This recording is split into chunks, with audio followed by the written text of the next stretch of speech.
மத்தேயு 5ஆம் அதிகாரம் 6வது வசனம். நீதியின் மேல் பசிதாகம் உள்ளவர்கள் பாக்கியவான்கள், அவர்கள் திருப்தி அடைவார்கள். ஆமென். அல்லேலூயா. Blessed are those who hunger and thirst. பசி தாகம் உள்ளவர்கள் திருப்தி அடைவார்கள். அல்லேலூயா. If you are not thirst, you cannot drink much. உங்களுக்கு தாகம் இல்லைன்னா உங்களால் என்ன செய்ய முடியாது? நிறைய தண்ணி குடிக்கவே முடியாது. அப்படி தானே? பசி இல்லாமல் சாப்பிட சொன்னால் எவ்வளோ சாப்பிடுவீங்க? பிரியாணியே இருந்தாலும் நம்மளால் எவ்வளோ தான் சாப்பிட முடியும்? கொஞ்சம் தான் சாப்பிட முடியும்.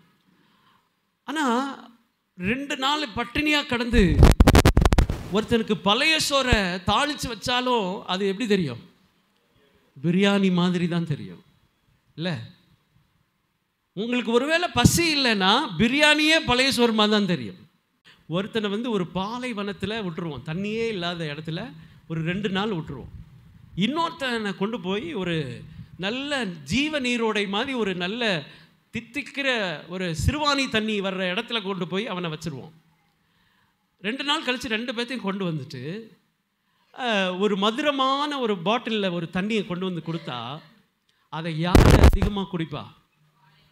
இந்த பாலைவனத்துலேருந்து வந்தவன் தான் அந்த தண்ணியை குடிப்பான். இந்த சிறுவாணி தண்ணியை குடிச்சிட்டு இருந்தவனுக்கு இது என்ன செய்யாது?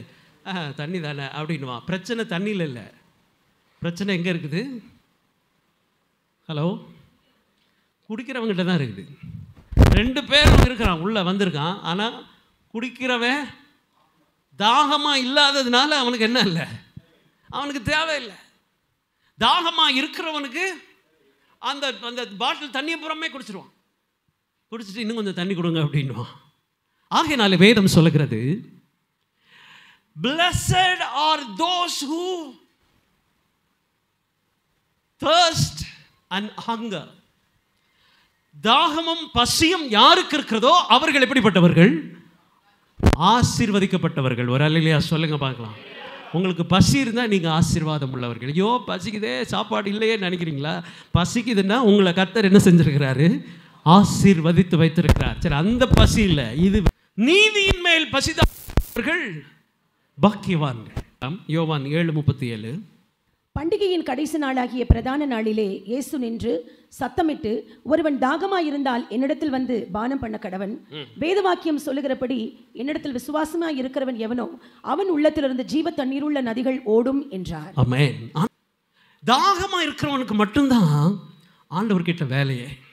தாகம் உள்ளவன் யாரோ அவன் மேலே தான் ஆண்டவர் என்ன செய்கிறாரு? தாகமும் வாஞ்சையும் பசியும் இல்லைன்னா இங்கே ஆண்டவருக்கும் நமக்கும் எந்த கனெக்ஷனுமே இல்லை. யாராவது ஒருத்தன் தாகமாக இருந்தால் அவன் என்னிடத்தில் வந்து என்ன செய்ய வேண்டும்? பானம் பண்ண கடவன். எனக்கு கருமையான தெய்வ பிள்ளைகளே, கர்த்தர் தாகமாக இருக்கிறவர்களை நிரப்புகிற இந்த கால வேளையில் உங்களுடைய தாகம் உங்களுடைய பசியும் எந்த அளவுக்கு இருக்கிறதோ அந்த அளவு கர்த்தருடைய ஆசீர்வாதத்தை நீங்கள் என்ன செய்வீர்கள்? பெற்றுக்கொள்வீர்கள். ஹல்லேலூயா. Without hunger there is no blessing. Without hunger, without thirst, அது இல்லாமல் உங்களால் ஆசீர்வாதத்தை பெற்றுக்கொள்ளவே முடியாது. ஜெபிக்கலாம், வேத வாசிக்கலாம், உபவாசிக்கலாம், என்னன்னாலும் செய்யலாம். ஆனால் தாகம் இல்லாதவனுக்குள்ள கர்த்தருடைய வார்த்தை உள்ள போகவே போகாது. ஆமென் சொல்லுங்க பார்க்கலாம். தாகம் இல்லைன்னா எதுவுமே நடக்காது. நமக்குள்ள அந்த வாஞ்சை இருக்கணும், அந்த தாகம் இருக்கணும். ஒரு சம்பவத்தை நம்ம மார்க்கு சுவிசேஷம் 7ஆம் அதிகாரத்தில் ஒரு சம்பவத்தை நம்ம பார்க்குறோம். மார்க்கு 7:28 வசனத்தை நம்ம வாசிக்கலாம். அதற்கு அவள் மெய்தான் ஆண்டவரே, ஆகிலும் மேஜையின் கீழ் இருக்கும் நாய்க்குட்டிகள் பிள்ளைகள் சிந்துகிற துணிக்கைகளை தின்னுமே என்றாள். இந்த சிரோபேனிக்கியா அந்த ஊருக்கு பேர். அவ யாரு? கிரேக்க ஸ்திரீ. ஆனா அவ ஊர் எது? சொல்லுங்களேன், எப்படியாவது கஷ்டப்பட்டு சொல்லிருங்க. அது என்ன ஊரு? சிரோபேனிக்கியா அப்படின்னு. அப்படிப்பட்ட ஒரு ஸ்திரீ, அவள் கிரேக்க ஸ்திரீ. அவளுக்கும் ஆண்டவருக்கும் எந்த சம்மந்தம் இல்லை. அவள் ஓடி வந்து கேட்கிறாள், என் பிள்ளைக்கு பிசாசு பிடிச்சிருக்கு, அதை நீங்கள் என்ன செய்யணும்? துரத்தணும் அப்படின்னு கேட்கும்போது ஆண்டவர் அவருக்கு என்ன பதில் சொல்கிறார் தெரியுமா? முந்தி பிள்ளைகள் திருப்தி அடையட்டும், பிள்ளைகள் பிள்ளைகளின் அப்பத்தை எடுத்து பிள்ளைகளின் அப்பத்தை எடுத்து நாய்களுக்கு என்ன செய்யக்கூடாது? நாய்க்குட்டிகளுக்கு போடுவது நாய்க்குட்டிகளுக்கு போடுவது நல்லதல்ல. நல்லதல்ல. இப்போ அவ வேகமா ஓடி வந்து ஆண்டவர்கிட்ட கேட்குற, ஆண்டவரே என் பிள்ளைக்கு சுகம் வேணும், பிசாசு துரத்தணும், எனக்கு தயவு செய்து நீங்க வாங்க அப்படின்னு சொன்ன உடனே ஆண்டவர் அவளுக்கு கொடுக்குற பதில், பிள்ளைகளின் அப்பத்தை எடுத்து நாய்க்குட்டிகளுக்கு என்ன செய்ய முடியாது? போட முடியாதுன்னு சொன்னா எவ்வளவு பெரிய டிசப்பாயின்மெண்ட். அற்புதத்தை எதிர்பார்த்து வந்தவள், அவர் ஏதோ ஒன்று செய்வார் என்று சொல்லி எதிர்பார்த்து வந்தவளுக்கு அவளுக்கு கிடைத்த பதிலை பாருங்கள். ஆண்டவர் சொல்லுகிறார், நாய்க்குட்டிகளுக்கு கொடுக்க முடியாது, போயிட்டு வான்னு சொல்றாரு. அவ்வளோ பெரிய ஒரு ஒரு ஒரு பதில் வந்ததுக்கு அப்புறம் அவ டிசப்பாயிண்ட் ஆகி, அச்சோ வேற வழியே இல்லையே, என்ன பண்ணுறது, சரி பரவாயில்ல அவரே கொடுக்க முடியாதுன்னு சொல்லிட்டாரு, நம்ம பாட்டுக்கு நம்ம வீட்டுக்கு போவோம், வேற ஏதாவது பார்ப்போம்னு சொல்லி அவ என்ன செய்யல, போகல. அவ என்ன தெரியுமா செஞ்சா? திரும்ப ஆண்டவர்கிட்ட பேசுறா, ஆண்டவரே மெய்தான் நாய்க்குட்டிகளுக்கு போடுறத கொடுக்க முடியாது, ஆனா சாப்பிட்டத நாய் அந்த அந்த கிரம்ஸ் இருக்குல்ல, அதை என்ன செய்யும்? நாய்கள் சாப்பிடுமே. அவளுக்கு இருந்த வாஞ்சை, அவளுக்கு இருந்த தாகம், அவளுக்கு இருந்த பசி, எப்படியும் என் பிள்ளைக்கு ஒரு சுகம் வேண்டும், அந்த தீராத பசி அவள் ஆண்டவரிடத்தில் விடாமல் கேட்கிறாள். ஆண்டவரே பிள்ளைகளுடைய அந்த அந்த கிரம்ஸை, அந்த மீதியான துணிக்கையை கீழே விழுகிறத நாய்க்குட்டிகள் என்ன செய்யும்? சாப்பிடுமே. எனக்கு முழுசா நீங்க கொடுக்க வேண்டாம், முழுசா அப்பத்தை கொடுக்க வேண்டாம், அப்பத்தில் என்ன அவங்க சாப்பிட்டதுல என்ன மீதி இருக்கோ கீழே விழுகுதோ அதை மட்டும் எனக்கு என்ன செய்யுங்க. அப்பத்தில் என்ன நியூட்ரியன்ஸ் இருக்கோ அது எல்லாமே அந்த அந்த கிரம்ஸ்ல என்ன செய்யும்? இருக்கும். அதுல என்ன சக்தி, அதுல என்ன பலம் இருக்கோ, அதுல என்ன அந்த ஆகாரத்துக்கு என்ன வலிமை இருக்கோ, அதுவும் இந்த இந்த நொறுங்கி போனதுல என்ன செய்யும்? இருக்கும்.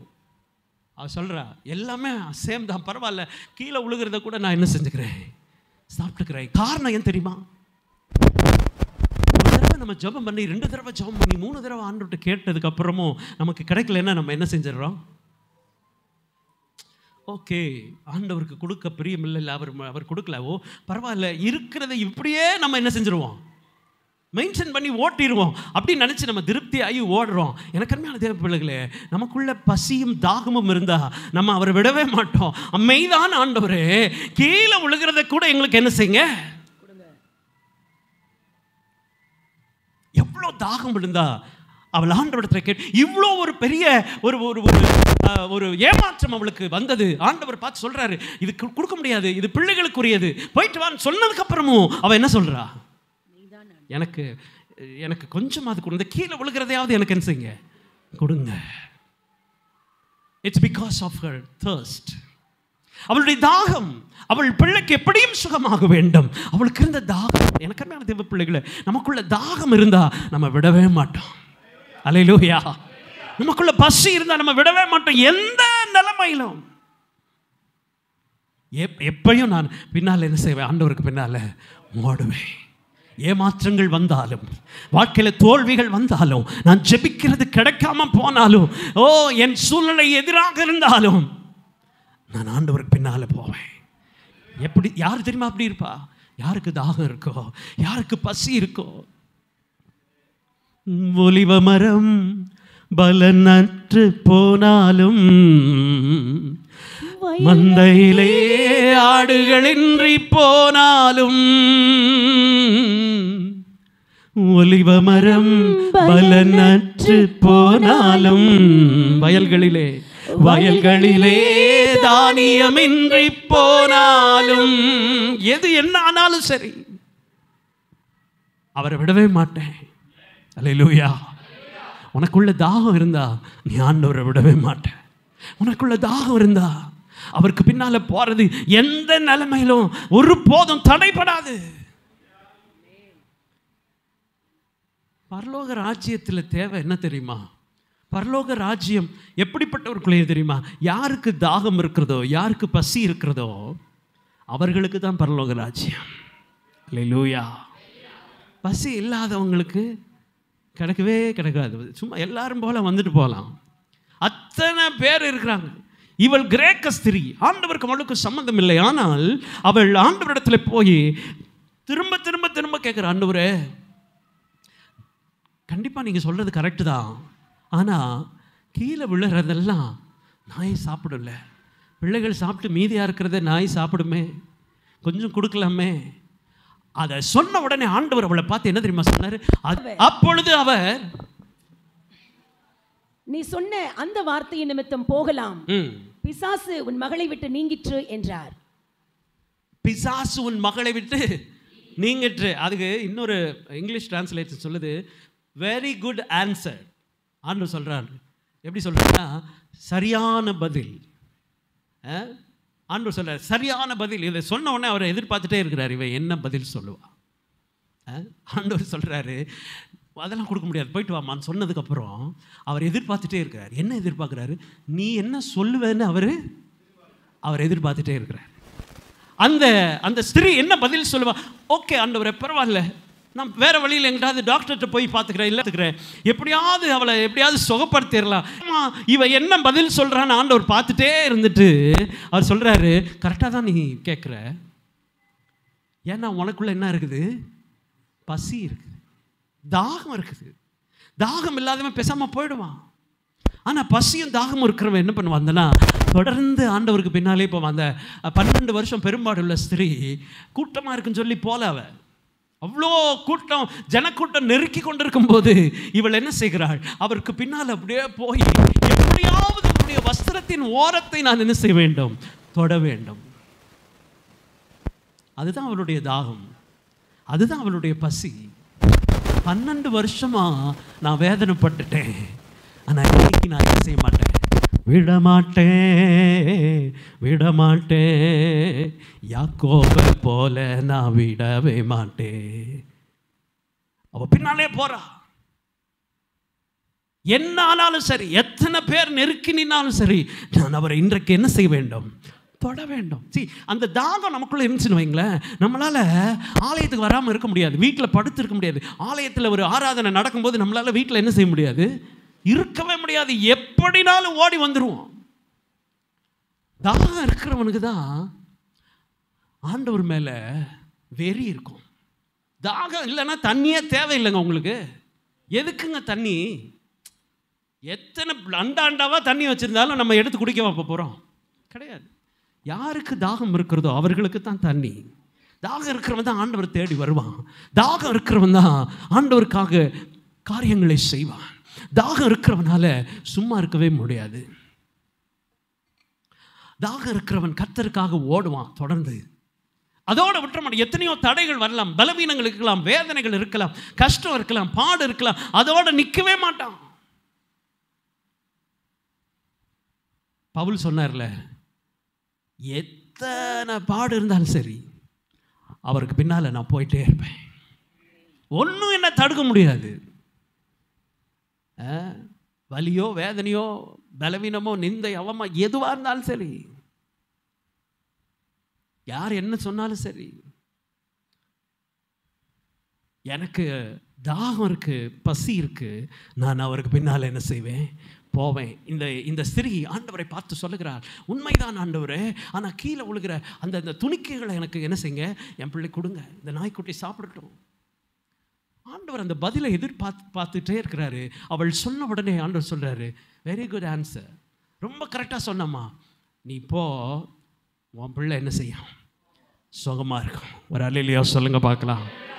உனக்குள்ள தாகம் இருந்தா இந்த காலை நேரம் நீ கேட்கிறதை கர்த்தர் தருவார்.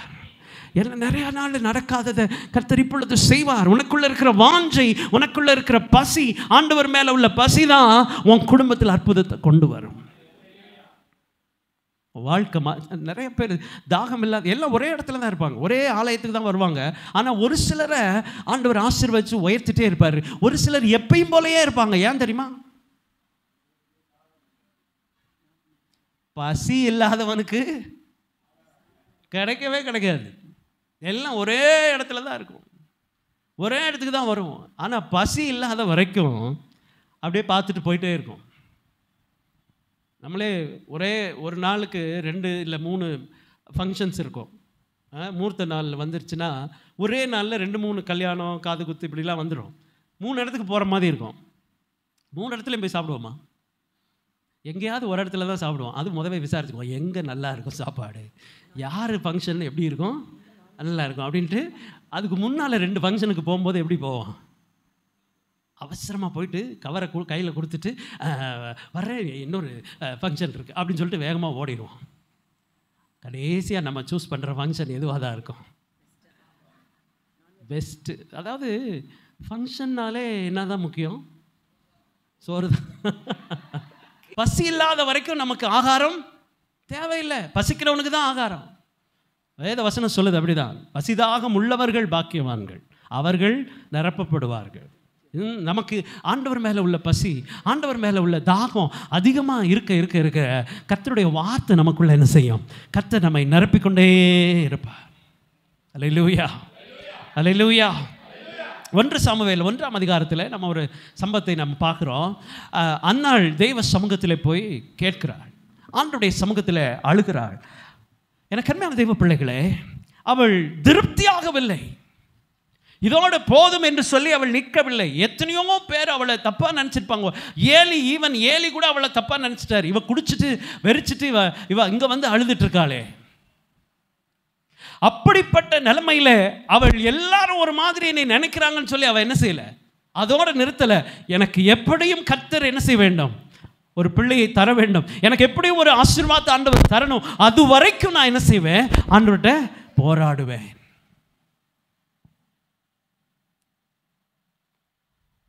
அவளுக்கு இருந்த பசியும் அவளுக்கு இருந்த தாகமும் தெய்வ சமூகத்தில் அவளுக்கு ஒரு ஆண் பிள்ளையை கொண்டு வந்தது. எனக்கு அருமையான தெய்வ பிள்ளைகளே, நமக்குள்ள தாகம் இருந்தால் நம் கர்த்தருக்காக காரியங்களை செய்வோம். தாகம் இல்லாத வரைக்கும், பசி இல்லாத வரைக்கும் ஆண்டவருக்காக எதுவுமே செய்ய முடியாது. நமக்கு மற்ற காரியங்கள் ரொம்ப பெருசாக தெரியும், இது ரொம்ப பெருசாக தெரியாது. நம்முடைய தேவைகள் ரொம்ப பெருசாக இருக்கும், நம்முடைய பிரச்சனைகள் பெருசாக இருக்கும். நம்ம சொந்த காரியங்களுக்காக நம்ம ஓடிட்டு இருப்போம். ஒரே ஒரு நாள் மட்டும் ஆலயத்துக்கு வருவோம். அது என்னைக்கு? ஞாயிற்றுக்கிழமை. சண்டே கிறிஸ்தவர்களாய் நம்ம என்ன செஞ்சிருவோம், மாறிடுவோம். ஒருவேளை இது நமக்கு கஷ்டமாக இருக்கலாம். ஞாயிற்றுக்கிழமை மட்டும் ஆலயத்துக்கு வர்றோம் அப்படின்னா நமக்குள்ள என்ன இல்லை, தாகம் இல்லை. கடமை செய்கிறோம், ஏன்னா சண்டே போகாமல் இருக்கக்கூடாது. சண்டே ஆராதனை மிஸ் பண்ணக்கூடாது. ரைட்டு, நம்ம போயிடுறோம், அது கடமை செஞ்சிட்ருக்கோம். ஆனால் பசியும் தாகமும் இருக்கிறவங்க இரவு ஜபத்துக்கு என்ன செய்வாங்க, வருவாங்க. யாருக்குள்ள பசி இருக்கிறதோ, யாருக்குள் தாகம் இருக்கிறதோ, அவர்களால் வீட்டில் என்ன செய்ய முடியாது, காரணம் சொல்லிட்டு இருக்க முடியாது. எனக்கு வசதி இல்லை, எனக்கு அது இல்லை, எனக்கு இது இல்லை, அதனால நான் போகலை அப்படின்னு நம்ம சொல்லிட்டு இருக்க மாட்டோம், காரணம் சொல்ல மாட்டோம். எது இருக்கோ இல்லையோ ஆண்டவருக்காக நான் என்ன செய்வேன், ஓடுவேன். நமக்கு ரொம்ப கஷ்டமான வேலையை நம்ம ஆண்டவருக்காக நம்மளால் தியாகம் பண்ண முடியாது. ஏன்னா நமக்கு பசி இல்லை. நமக்கு பசி இருந்தால் நம்ம விடாமல் அவருக்கு பின்னால் என்ன செய்வோம், ஓடுவோம். தாகம் இல்லாதவனால ஆலயத்துக்கு கரெக்டான நேரத்துக்கு வரவே முடியாது. தாகம் இருந்தால் நைட்டு தூக்கம் வராதுங்க. பசி இருக்கிறவனால காலையில், ஞாயிற்றுக்கிழமை காலையில் 5 மணி வரைக்கும் தூங்கவே முடியாது. ஞாயிற்றுக்கிழமை காலையில் 5 மணிக்கு மேலே நீங்கள் தூங்குறீங்கன்னா உங்களுக்குள்ள என்ன இல்லை, சும்மா கடமையை செய்கிறதுக்காக தான் நம்ம என்ன செய்கிறோம். 5 மணிக்கெலாம் எந்திரிச்சு, 5 மணிக்கு அதுக்கு முன்னாலே எந்திரிக்கணும். ஆனால் பரவாயில்ல, 5 மணிக்கு எந்திரிச்சு 7:30க்கு ஆராதனை நல்லா தெரியும். என்னானாலும் பரவாயில்ல, நான் 7 மணிக்கு ஆலயத்துக்கு என்ன செய்யணும், உள்ளே இருக்கணும். அந்த வெறி, அந்த வாஞ்சை யாருக்கு தெரியுமா வரும், யாருக்குள்ள தாகம் இருக்கிறதோ, கிறிஸ்துவின் மேலே யாருக்குள்ள பசி இருக்கிறதோ அவங்களுக்கு மட்டும்தான் வரும். எல்லாருக்கும் அப்படி வராது. ஆனால் யாருக்குள்ள பசி இருக்கோ அவங்கள தான் கர்த்தர் என்ன செய்வார், ஆசீர்வதிப்பார். அல்லேலூயா. அவங்க மட்டும்தான் திருப்தி. அவங்க மற்றவங்களால என்ன செய்ய முடியாது. மாதம் 10 லட்ச ரூபா வந்தாலும் உங்களுக்கு என்ன ஆகாது, ஹலோ, திருப்தி ஆகாது. 1 கோடி ரூபா நீங்கள் சம்பாதிச்சாலும் உங்களால் என்ன செய்ய முடியாது, திருப்தியாக இருக்கவே முடியாது. பின்னாலேயே வரும் எது, வறுமை பின்னாலே வரும். கோடி கணக்கில் சம்பாதிச்சாலும் வறுமை பின்னாலே வரும். யாருக்குள்ள தாகம் இருக்கிறதோ அவர்கள் ஒன்றுமில்லாமையிலும் திருப்தி ஆவார்கள். அல்லேலூயா. இந்த ஆண்டவர் மேலே இருக்கிற அந்த பசி, அந்த தாகமும் நம்மளை எப்போ நமக்குள்ளே இருக்கோ அப்போ மட்டும்தான் நம்ம என்ன செய்வோம் தெரியுமா, ஆண்டவருக்காக காரியங்களை செய்வோம், ஆண்டவருக்கு பின்னால் போவோம். இந்த இந்த கிரேக்க ஸ்திரீ ஆண்டவரை பார்த்து சொல்லுகிறார், நான் உண்மைதான் ஆண்டவரே, ஆனால் அந்த துணிக்கையை நான் என்ன செய்யட்டும், எடுத்துக்கொள்ளட்டும். ஆண்டவர் சொல்றார், இது நல்ல பதில். அவள் என்ன சொல்லுகிறாள் என்று ஆண்டவர் எதிர்பார்க்கிறார். இந்த காலை நேரம் கர்த்தர் உங்களை எதிர்பார்க்கிற, நீ என்ன சொல்ற? ஆண்டவருக்காக நீ என்ன செய்யணும்னு நினைக்கிற? காரணத்தை சொல்கிறியா? பல நேரங்களில் நம்ம காரணத்தை சொல்கிறோம். என் குடும்பம் இப்படி இருக்குது, என் லைஃப் இப்படி இருக்குது, என் தேவைகள் இவ்வளோ பெருசாக இருக்குது, என்னால் அதை செய்ய முடியல, என் பிரச்சனை இவ்வளோ பெருசாக இருக்குது, என்னால் செய்ய முடியல. உனக்கு தாகம் இல்லை, அதனால நீ என்ன செய்யலை. The point is you don't have thirst. உனக்கு தாகம் இல்லாததான் பிரச்சனை. தண்ணியில் பிரச்சனை இல்லை, குடிக்கிறவங்ககிட்ட தான் என்ன இருக்குது, பிரச்சனை இருக்குது. தவனமுள்ள ஆத்துமாவை கர்த்தர் திருப்தியாக்கி பசியுள்ள ஆத்துமாவை நன்மையினால் நிரப்புகிறார் என்று அவருடைய கிருபை நிமித்தமும் மனுபுத்திற்கு அவர் செய்கிற அதிசயங்களின் நிமித்தமும் அவரை துதிப்பார். ஆமென், அல்லேலூயா. பசியுள்ள ஆத்துமாவை நன்மையினால் ஆண்டவர் என்ன செய்கிறார், திருப்தியாக்குகிறார். அவர் திருப்தியாக்குகிறார். யாருக்கெல்லாம் பசி இருக்கோ கர்த்தர் என்ன செய்வார், திருப்தியாக்குவார். பசி இல்லைன்னா அவன் அப்படியே தான் போகணும்.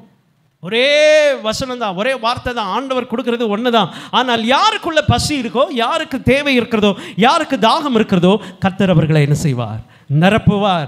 அதே சங்கீதம் 63:1 வாசிப்போம். 63ஆம் சங்கீதம் 1வது வசனம். தேவனே, நீர் என்னுடைய தேவன், அதிகாலமே உம்மை தேடுகிறேன். வறண்டதும் விடாய்த்ததும் தண்ணீரற்றதுமான நிலத்திலே என் ஆத்துமா உம்மேல் தாகமாய் இருக்கிறது, என் மாம்சமானது உம்மை வாஞ்சிக்கிறது. இப்படிப்பட்ட ஒரு தாகம் சங்கீதக்காரன் சொல்லுகிறார், என் ஆத்மா தாகமாக இருக்கிறது. எனக்கு அருமையான ஆத்ம தாகம் ஆண்டவரிடத்திலிருந்து அற்புதங்களை, ஆண்டவரிடத்திலிருந்து ஆசீர்வாதங்களை கொண்டு வரும். நம்முடைய தாகம் ஆண்டவருக்கு அடுத்த ஒரு தாகம், ஆண்டவர் மேலே உள்ள பசி. கர்த்தரை பார்க்க வேண்டும், ஆண்டவருடைய முகத்தை தரிசிக்க வேண்டும், ஆண்டவரோடு உறவாட வேண்டும், ஆண்டவரோடு நடக்கணும். அப்படிப்பட்ட ஒரு தாகம் யாருக்குள்ள இருக்கிறதோ அவர்களை கர்த்தர் எடுத்து பயன்படுத்துகிறார், அவர்களை கர்த்தர் ஆசீர்வதிக்கிறார். அப்படிப்பட்டவர்களை கர்த்தர் திருப்தியாக்குகிறதை நாம் பார்க்கிறோம். வேத வசனம் அப்படித்தான் சொல்லுகிறது. யாருக்குள்ளெல்லாம் தாகம் இருக்கிறதோ அவர்களை கர்த்தர் நிரப்புகிறார். கைகளை தட்டி கர்த்தரை மகிமைப்படுத்துங்கள். தாகம் உள்ளவனை கர்த்தர் திருப்தியாக்குகிற தேவன். பக்கத்தில் இருக்கவங்க கை கொடுத்து சொல்லுங்க, உங்க பசி உங்களை திருப்தியாக்கும். சொல்லுங்க, உங்க பசி உங்களை திருப்தியாக்கும். அல்லேலூயா. பசி இல்லாதவன் திருப்தி ஆகவே முடியாது. ஆண்டவர் மேலே இருக்கிற தாகம் தான் நம்மை சரியாய் நடத்தும். எனக்கு அருமையான தெய்வ பிள்ளைகளே, இந்த 12 வருஷம் பெரும்பாடுள்ள ஸ்திரீக்கு ஒரு தாகம் இருந்தது. அவள் போய் ஆண்டவரை தொட வேண்டும், அந்த வஸ்திரத்தின் ஓரத்தை ஆகிலும் தொட வேண்டும். அப்படிப்பட்ட ஒரு தாகம். கூட்டமாக இருக்குன்னு அவள் வரல.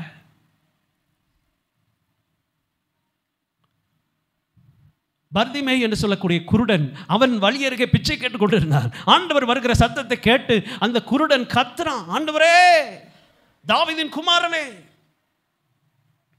சுத்தி இருக்கிறவங்களாம் என்ன தெரியுமா சொன்னாங்க, அவனை அமைதியார், நீ ஏன் கத்துற, நீ எதுக்கு அவரை கூப்பிடுற, நீ ஏன் குருடனாச்சே, நீ ஏன் பிச்சைக்காரனாச்சே, நீ எதுக்கு அவனை கூப்பிடுற? டிஸ்கரேஜ் ஆனானா? அவன் அமைதியா இருக்கவே இல்லை. எல்லாரும் சொன்னாங்க அமைதியாருன்னு சொன்னாங்க, அவன் கேட்கவே இல்லை. அவன் முன்னிலும் அதிகமாக என்ன செய்தான், கத்தினான், கூப்பிட்டான். ஆண்டவரே, கூப்பிட்டதை விட சொன்னதுக்கு அப்புறம் ரொம்ப கூப்பிட்டான். நம்ம இப்போ தேடுறதை விட பிரச்சனை வரும்போது இன்னும் என்ன செய்யணும், தேடணும். இப்போ இருக்கிற மாதிரி இல்லை. நம்மளுக்கு நெருக்கம் வரும்போது இன்னும், தடை வரும்போது இன்னும், ஆண்டவர் எல்லாரும் சுற்றி இருக்கிறவங்களாம் வேணான்னு சொன்னபோது, என்ன ஆலயத்துக்கு போய் என்ன கிடைக்குது, ஆண்டவரை தேடி என்ன கிடைக்குதுன்னு சொன்னதுக்கப்புறம் இன்னும் அதிகமாக என்ன செய்யணும், அப்படிதான் தேடினா, அப்படிதான் கூப்பிட்டா.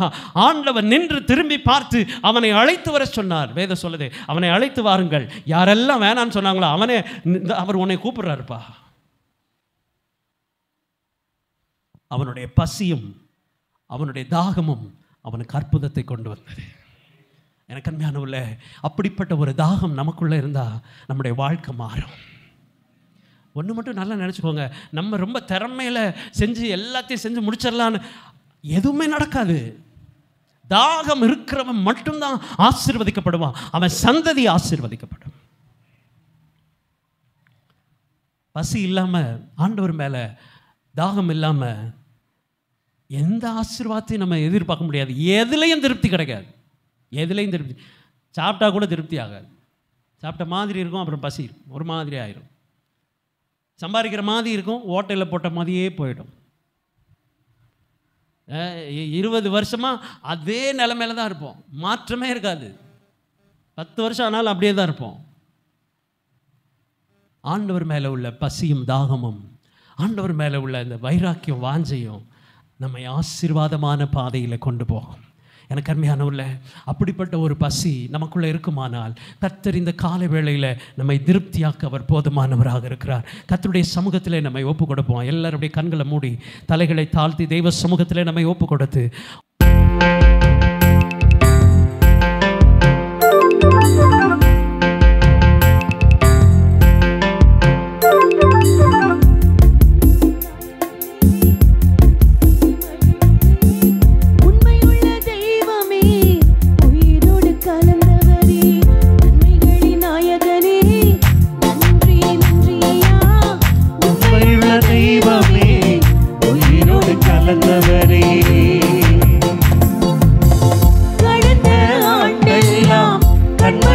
காத்தீரே, கடந்த நாட்கள் எல்லாம் கண்மணி போல் காத்தீரே.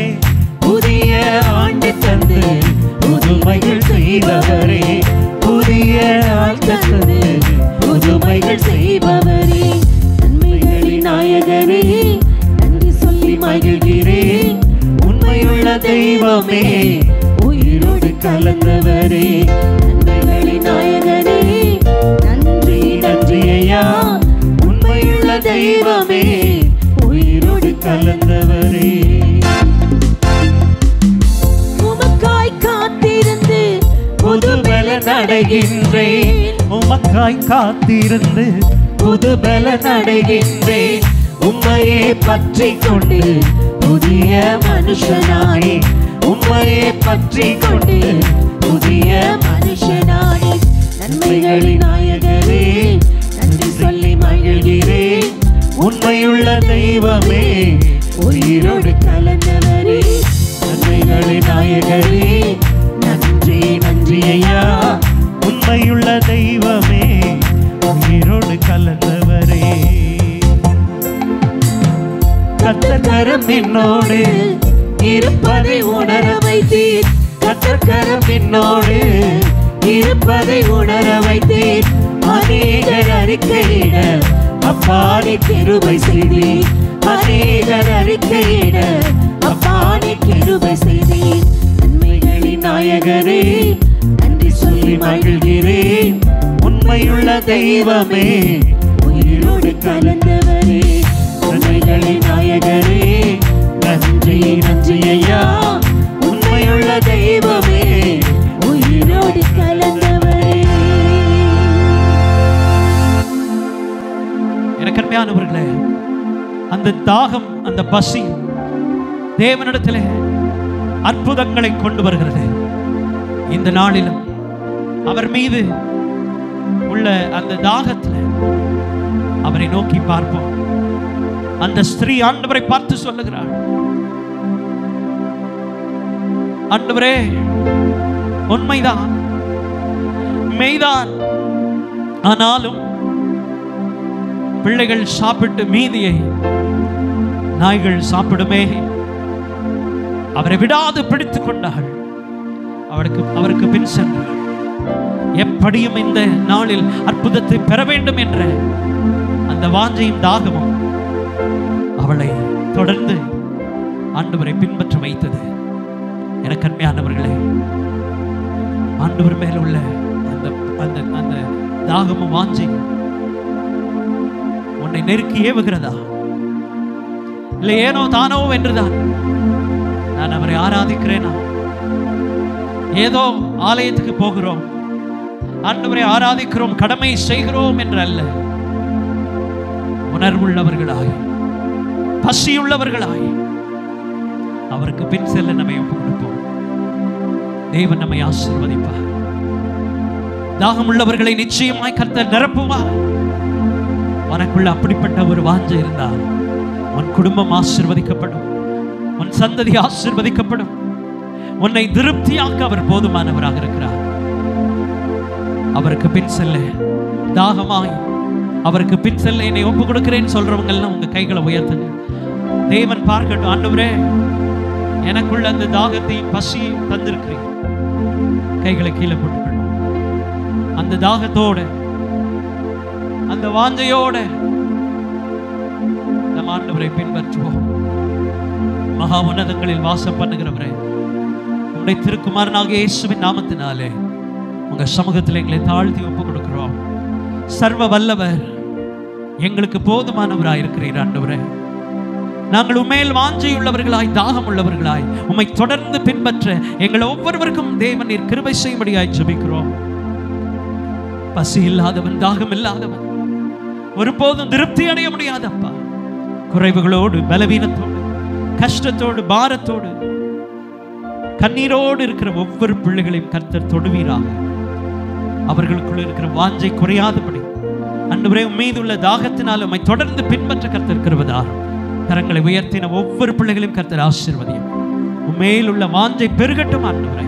உமக்காக ஓட தேவன் அவர்களை பலப்படுத்தும்படியாய் ஜெபிக்கிறோம். எந்த சூழ்நிலை உம்மை விட்டு பிரியாத ஒரு இருதயத்தை அவர்களுக்கு தருவீராக. அந்த வாஞ்சியும் தாகமும் குறையாமல் தொடர்ந்து உமக்கு பின் செல்ல கர்த்தர் கிருபைதார். வந்திருக்கிற ஒவ்வொரு பிள்ளைகளையும் ஆசீர்வதிப்பீராக. உம்முடைய மேலான ஆசீர்வாதம் அவர்களை நிரப்பட்டையா. கர்த்தர் நன்மையினால் உம்முடைய பிள்ளைகளை திருப்தியாக்குவீராக. பலவீனப்பட்டவருடைய பலவீனங்களை மாற்றும். வியாதிகள் சுகமாகட்டும் ஆண்டவரே. உங்க வல்லமை ஒவ்வொருவருடைய வாழ்க்கையிலும் கிரியை செய்யும்படியாய் ஜெபிக்கிறோம். கர்த்தர் அற்புதத்தினால் அவர்களை திருப்தியாக்கி அனுப்பும். உடைய திருநாமத்திலே உடைய பிள்ளைகள் ஆசீர்வதிக்கப்படுவார்களா. திருப்பாதத்தில் எங்களை தாழ்த்தி ஒப்பு கொடுக்கிறோம். இயேசுவின் நாமத்தில் கேட்கிறோம் எங்கள் ஜீவனுள்ள நல்ல பிதாவே. ஆமென், ஆமென். என் ஆத்துமாவே கர்த்தரை ஸ்தோத்திரி, என் முழு உள்ளமே பரிசுத்த நாமத்தை ஸ்தோத்திரி. என் ஆத்துமாவே கர்த்தரை ஸ்தோத்திரி. அவர் செய்த சகல வார்களையும் மறவாதே. ஆமென், ஆமென். நம்முடைய கர்த்தராகிய இயேசு கிறிஸ்துவின் கிருபை, பிதாவாகிய தேவனுடைய அன்பும், பரிசுத்த ஆவியானவருடைய அந்யோன்யமும் சமாதானமும் சந்தோஷமும் நாம் அனைவரோடும் இன்றைக்கும் என்றைக்கும் சதா காலங்களிலும் இருப்பதாக. ஆமென், ஆமென். அல்லேலூயா, அல்லேலூயா, அல்லேலூயா. ஸ்தோத்திரம். எல்லாருக்கும் ஸ்தோத்திரம். God bless.